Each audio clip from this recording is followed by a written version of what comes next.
ritrovati con l'informazione flash di New Sicilia. Ricordate la notizia di ieri sul ritrovamento della donna di 55 anni a Bagheria morta nella sua abitazione.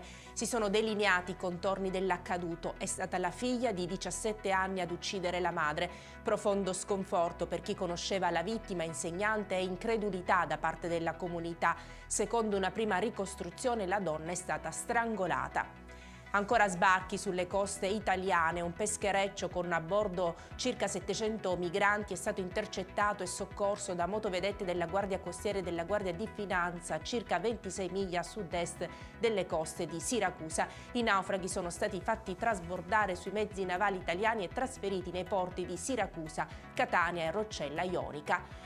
Truffa online per un rivenditore di auto di Canicattì. Sembrava un buon affare, ma era un tranello. Dopo aver letto un annuncio relativo alla vendita di 2 automobili, la vittima paga la somma richiesta e scopre di essere stato truffato. L'imprenditore ha versato 14.000 euro al venditore, rivelatosi poi un truffatore. Identificato però dalla polizia, si tratta di una donna di Treviso.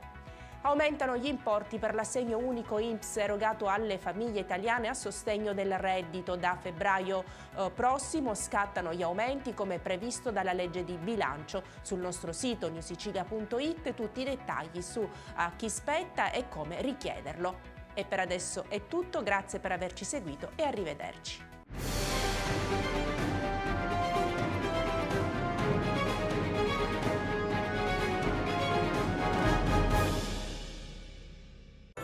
Natale ad Acireale. Dall'8 dicembre all'8 gennaio nel centro storico mercatini, circuito dei presepi d'arte, la casa di Babbo Natale, la pista di pattinaggio sul ghiaccio, concerti musicali nelle chiese, laboratori, il trenino turistico natalizio, oltre a tante iniziative di solidarietà. Il 24 dicembre alle ore 20 Uzzukku, tradizionale accensione. L'amministrazione comunale augura buone feste.